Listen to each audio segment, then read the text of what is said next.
Richard Griffith was on the plane in question, sitting in seat 36B. Now, that was, we think that the suspect was in 19A.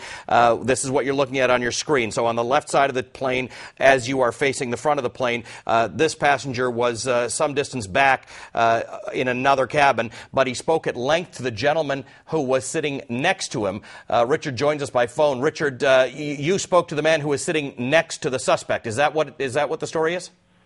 I was talking to the guy that was sitting next to him, yes, sir. And you believe that he was in row 19? Does that information make sense? Yes, sir, that seems right. Okay, tell me what you heard. He told me that he was just sitting there and it sounded like a champagne bottle, the cork off the champagne bottle went off, and they're looking around trying to figure out what it was, and they couldn't find out what made the noise. Then he looked down and said there's smoke coming from the guy's crotch. Wow. And then there's fire.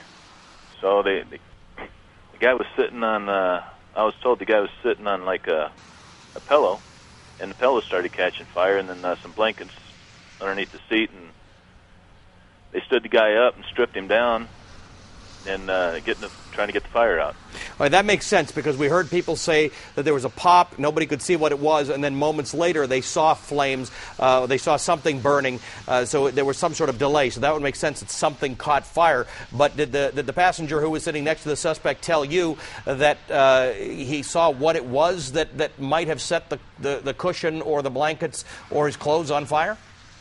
No, sir. He said, thinking about it, he said it must have been in his pocket. In the guy's pocket, because it was right there at his crotch, and it was just kind of weird, that somebody would do something like that. All right, so you were in 36B, which would be in the cabin behind the cabin that this took place.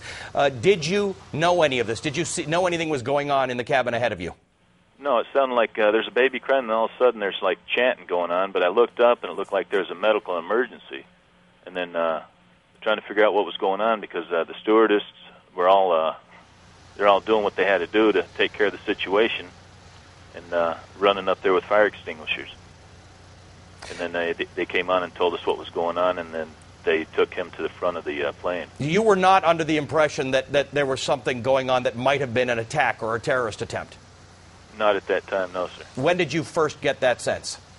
When I started seeing all the FBI agents there in Metro Detroit. So you got all the way down. You were landed before you realized there was a problem. What communication did you get from the crew or the pilot to indicate that there had been some incident? Oh, that there was just a fire, maybe firecrackers that went off, but nothing. They're just trying to make everybody calm, because it got a little exciting up towards the cabin there. Now, I spoke to somebody who was in the cabin ahead of you, who said there was some excitement and perhaps the fringes of panic, but he said it never really got all the way out to full-out panic. It seemed to have been contained fairly early. Is that the sense you got? Yes, sir. Yes, sir. It's just different ways there, and they took care of it. My hats are off to them. They did a great job. When you got some sense, when you got off and you realized what had happened, now that you're thinking about it in hindsight, obviously it didn't worry you very much while you were on the plane. Now that you look back at this, do you think you were on a plane where there was a terrorist attack, and how does that make you feel? Well, I don't know if it was a terrorist attack or not. I'm just glad it's been taken care of, and that's about it on that. Tell me one other thing. We're just trying to get timelines established here. This happened 20 or 30 minutes before touchdown? About how long before you landed? Yeah, about that time. Yeah. But yeah, it was unbelievable how fast we got to the ground.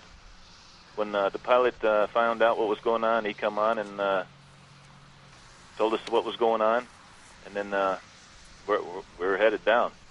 You never saw the suspect either seated or being removed from the plane?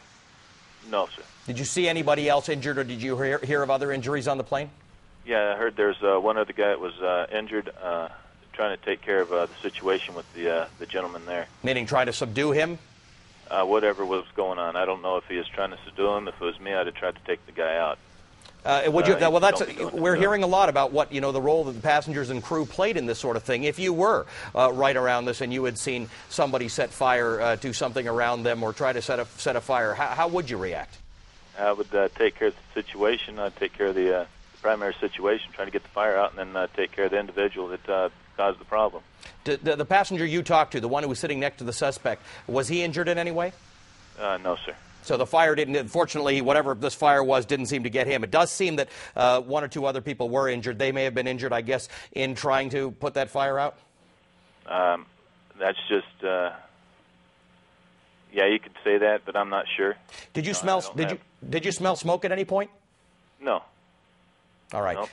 All right, we're getting a lot of information. Thank you for clearing up a lot of this thing. We're glad that you're on the ground safely, enjoying the rest of your Christmas night, and that this didn't turn into anything more serious than it was. Yeah. I'd like to say one quick thing here is the guys that took care of us up here in Detroit, the FBI and the staff at the airport.